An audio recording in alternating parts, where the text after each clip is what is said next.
जब कसैको नजर हुँदैन त्यहाँ केही न केही चल्मलाउँछ। अँध्यारोमा झण्डै भारविहीन जस्तै केही आँखाहरू मात्र खुल्ला छन्। एउटा सामाजिक समूहमा निद्रा कहिल्यै साझा हुँदैन। यहाँ सबैले पालै पालो जङ्गलको सतह निहाल्छन्, कुनै हलचल छ कि भनेर। एक अर्काको अस्तित्व बचाउनु नै यहाँको मुख्य धर्म हो, जुन एउटा सानो पूर्व चेतावनीमा भर पर्छ। कुनै हतार नगरी आफ्नो उपस्थिति लुकाउँदै मधुरो आवाज र मौकाको खोजीमा त्यो अघि बढ्छ। अचानक खतराको एउटा आवाजले अँध्यारोलाई चिर्छ। सबै भाग्छन्, तर एउटा जहाँको तहीँ रहन्छ। त्यो मृत्युको नजिक छ, किनकि ऊ चेतावनीको आवाजबाट अलग छ। ऊ डर र भागदौडको कोलाहलबाट काटिएको छ। कोमोडो ड्रागनले हावा सुँग्छ र हाँगाहरूमा चढ्छ, तर ऊ बाँदर अझै निद्रामै छ। एउटा जीवन अब केही सेकेन्डको भरमा झुन्डिएको छ। अब भाग्यले नै फैसला गर्नेछ। न त अहिलेसम्म केही गुमेको छ, न त बचिएको नै। यो पटक ऊ बाँच्छ, किनकि उसको एउटा साथीले मौनता तोडेर उसलाई जगाउन पर्याप्त साहस देखायो। एउटा ड्र्यागनका लागि केवल एउटा मौका हुन्छ। त्यो गति वा लखेटाइमा होइन, बरु अचम्म पार्ने कलामा लुकेको हुन्छ। यदि त्यो भएन भने यी रुखहरूले आफ्ना प्राणीहरूलाई फेरि सुरक्षाको काखमा फर्काउँछन्। हिजो राति मृत्यु उनीहरूसम्म पुगेको थियो, तर खाली हात फर्कियो। तर उनीहरूलाई कसैले भन्दैन कि यो खतरा टरिसक्यो। शान्ति केवल अस्थायी र नाजुक हुन्छ। बाँदरहरू एकअर्कालाई कन्याउँछन्, खान्छन् र आफ्नो समूहमा रमाउँछन्।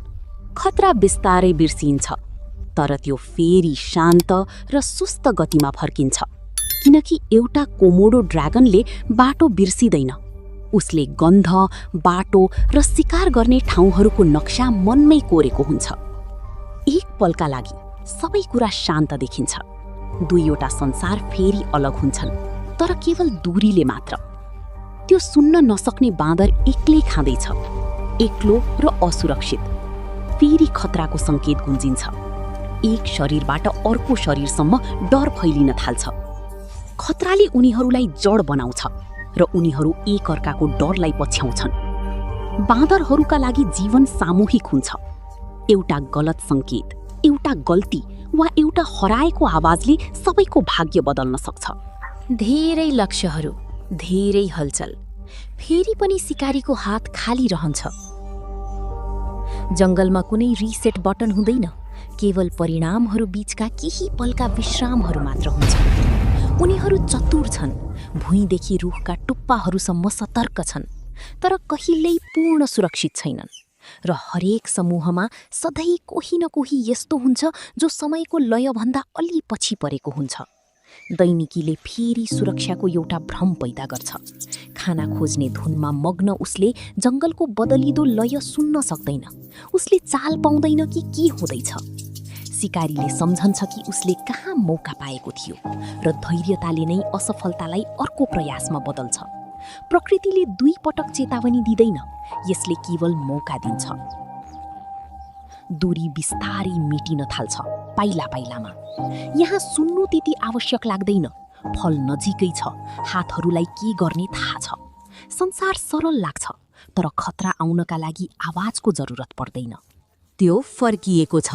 उसले केही सुन्दैन, केही देख्दैन, तर उसका साथीहरूले उसलाई छोड्दैनन्। उनीहरू बीचको सम्बन्ध र सम्झनाले उनीहरूलाई त्यहीँ रोकिराख्छ। ड्र्यागनले आफ्नो सम्पूर्ण शक्ति र दृढताका साथ जवाफ दिन्छ।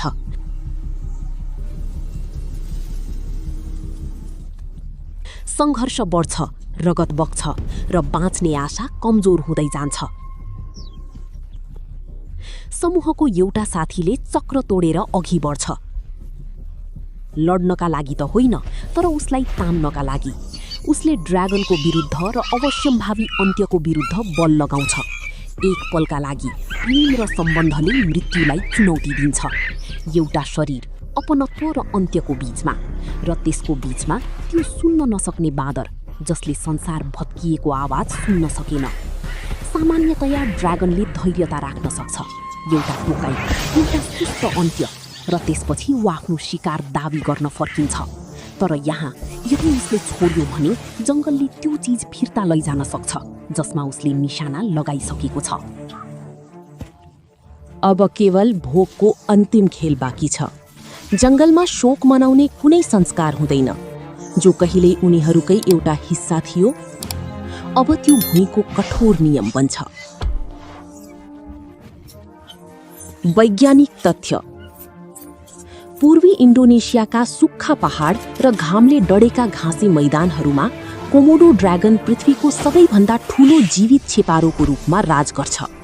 विज्ञानको भाषामा भेरानस कोमोडोएन्सिस भनिने यो शक्तिशाली मोनिटर लिजर्ड कोमोडो, रिङ्का, फ्लोरेस, गुलिदास्मी र गिली मोटाङ जस्ता केही टापुहरूमा मात्र पाइन्छ। यहाँ यो खाद्य श्रृङ्खलाको सबैभन्दा माथिल्लो स्थानमा रहेको शिकारी एपेक्स प्रेडेटर हो। कोमोडो ड्रागन भेरानाइडी परिवारमा पर्दछ, जसको इतिहास करोडौं वर्ष पुरानो छ।